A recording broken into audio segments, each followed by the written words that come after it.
Perkenalkan, nama saya Ari Suryana. Saya adalah mahasiswa semester 2 dari program studi Pendidikan Keagamaan Buddha di Sekolah Tinggi Agama Buddha Negeri Raden Wijaya, Wonogiri, Jawa Tengah. Video ini merupakan salah satu tugas untuk ujian akhir semester mata kuliah Psikologi Pendidikan Agama Buddha 2 yang diampu oleh Ibu Dwi Mariani Respatiningsih, MPD.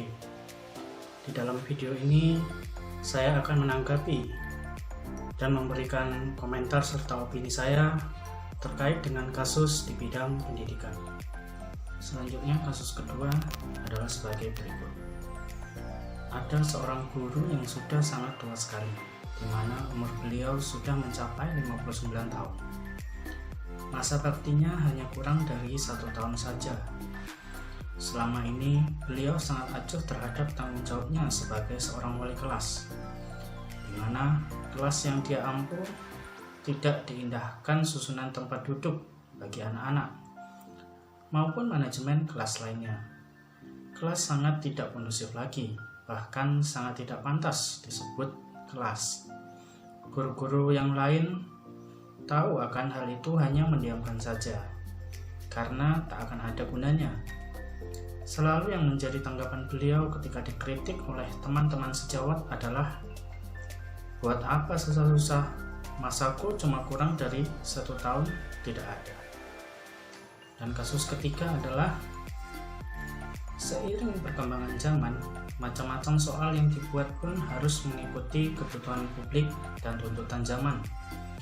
Di sini sangat disayangkan bahwa ada guru dengan inisial Z yang selalu monoton dalam memberikan soal-soal terhadap siswa-siswinya. Beliau tidak mau belajar atau bahkan mungkin tidak ingin menambah ilmu pengetahuan terkait perkembangan dari dunia pendidikan. Seolah-olah semua soal yang beliau buat itu selalu paling sempurna. Cara penilaian dalam kelas pun sangat tidak variatif. Beliau merasa paling tua dan paling tahu segalanya. Suka memberikan statement yang salah dan bahkan menyinggung perasaan guru yang lainnya. Dan kasus keempat, permasalahan yang masih sama dan banyak kita jumpai di dunia pendidikan, di mana guru lebih memilih untuk menggunakan metode yang sangat konvensional dalam menerangkan sebuah materi. Metode konvensional yang biasanya digunakan yaitu metode ceramah. Guru juga sangat jarang menggunakan media pembelajaran, sehingga membuat siswa merasa sangat bosan dengan pembahasan yang diberikan oleh guru tersebut. Sebelum menjawab dan menanggapi dari ketiga kasus tersebut, di sini saya akan membahas mengenai ilmu pengetahuan. Ilmu pengetahuan merupakan perumusan konsep cara berpikir manusia yang bertujuan untuk mengenali alam sekitar di kehidupan mereka, dan juga bertujuan untuk menyelesaikan persoalan ataupun masalah yang mereka hadapi di kehidupan. Jika kita lihat dari perkembangan manusia, di mana awalnya dari manusia purba yang mengumpulkan makanan dari buah-buahan, mereka menyadari bahwasannya mereka butuh sumber makanan lain, sehingga mereka membuat alat-alat berburu dan kemudian berburu binatang. Nah, perkembangan ilmu pengetahuan ini pun semakin berkembang dari waktu ke waktu, karena memang pada dasarnya kebutuhan manusia sendiri itu tidak terbatas, sehingga perkembangan dari ilmu pengetahuan ini kemudian menciptakan perkembangan teknologi yang juga berkembang dari waktu ke waktu. Perkembangan teknologi tersebut membuat kita mengenal adanya istilah revolusi industri, yang mana revolusi industri diawali dari abad ke-18, yaitu revolusi industri 1.0 yang mengaplikasikan teknologi ke sistem industri yang membuat hasil produksi menjadi lebih meningkat. Kemudian dilanjutkan dengan revolusi industri 2.0 yang menggabungkan dan mengintegrasikan teknologi ke dalam sistem produksi, sehingga di sana terjadi mass production. Nah, yang ditandai itu produksi besar-besaran mobil. Lalu selanjutnya revolusi industri 3.0, di mana pertama kali dilakukan otomasi pada sistem produksi, yang mana sebelumnya menggunakan tenaga manual, tetapi dengan dimulainya revolusi industri 3.0 banyak kegiatan di sistem produksi yang menggunakan sistem otomasi. Dan yang terakhir itu revolusi industri 4.0 atau yang sedang kita alami sekarang, yaitu Internet of Things, di mana mencoba mengintegrasikan keseluruhan proses dalam sistem produksi, baik itu dari pengadaan barang, distribusi barang, dan lain sebagainya menggunakan internet. Nah, di era revolusi industri 4.0 ini banyak tantangan yang dihadapi oleh generasi yang lahir di era sebelum teknologi itu ada. Nah, ini contohnya adalah para guru-guru senior, yang mana guru senior ini harus mempelajari teknologi karena tuntutan zaman dan juga karena anak didiknya sudah sangat peka dan sudah sangat bisa menggunakan teknologi. Juga di awal tadi setelah saya sebutkan bahwasanya ilmu pengetahuan itu juga berkembang dari waktu ke waktu, yang mana ini dikarenakan ilmu pengetahuan itu bukanlah konsep yang mutlak, bukanlah konsep yang kekal, yang artinya bisa berubah suatu saat, sehingga manusia dibekali pendidikan sejak kecil. Tetapi apakah ada batasan usia tertentu manusia harus berhenti menempuh pendidikan?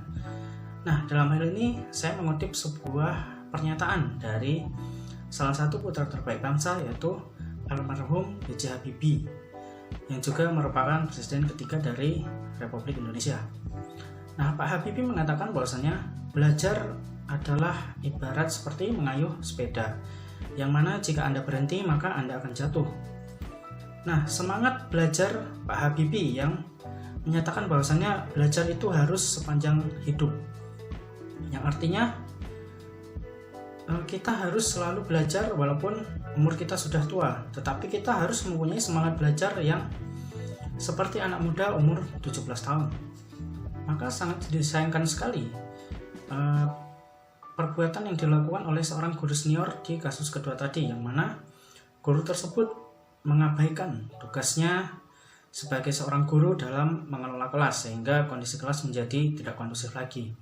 Nah, seorang guru memiliki kompetensi profesionalitas, yang artinya guru harus bersifat ataupun bersikap profesional dalam pekerjaannya, sehingga walaupun guru tersebut sudah hampir pensiun, hendaknya guru tersebut harus tetap menjalankan setiap pekerjaannya dengan baik, yang dalam hal ini termasuk dalam mengelola kelas tersebut.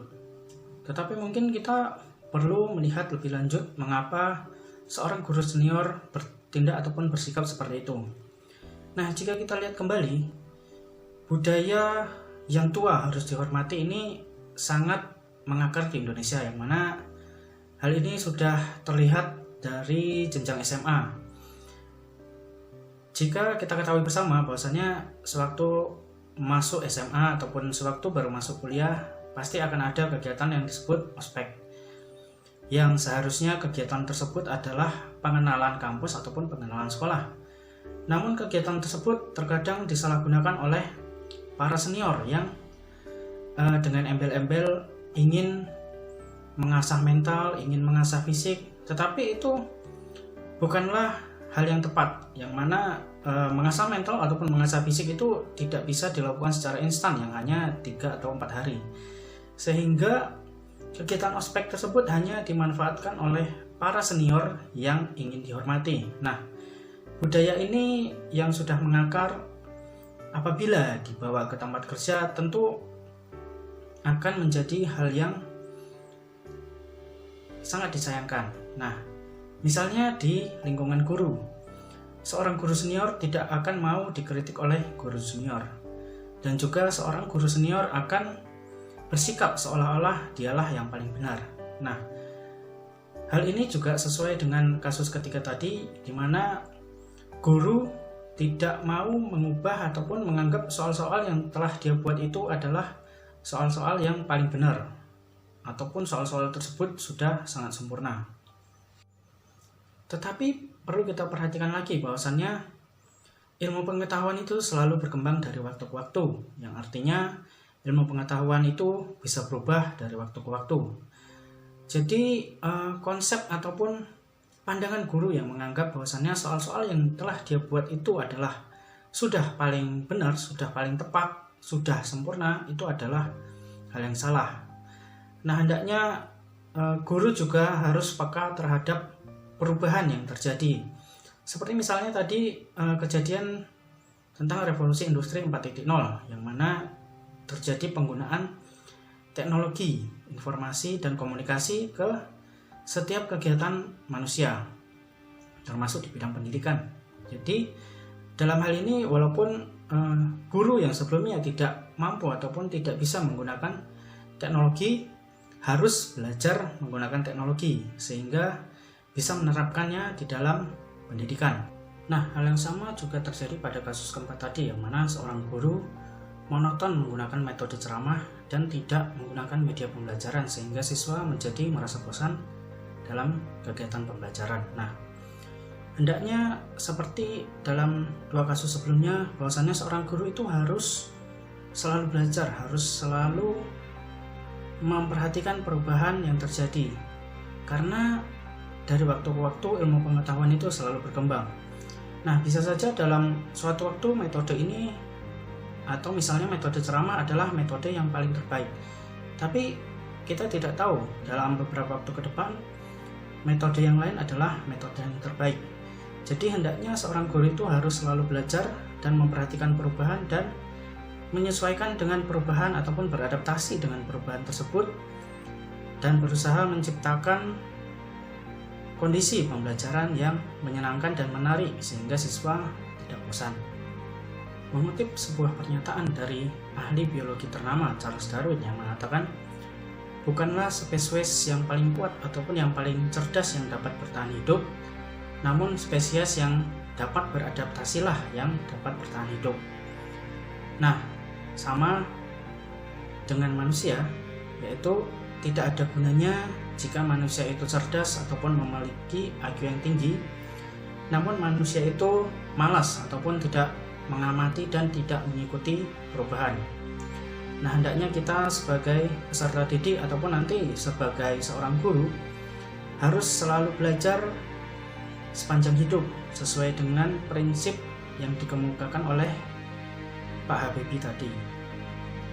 Nah, di akhir saya akan mengutip sebuah pernyataan dari Sang Buddha dalam Mahaparinibbana Sutta yang menyatakan, Waya Dhamma Sankara Apamadena Sampadeta, yang artinya segala sesuatu yang terkondisi atau segala sesuatu di kehidupan manusia adalah tidak kekal dan senantiasa berubah.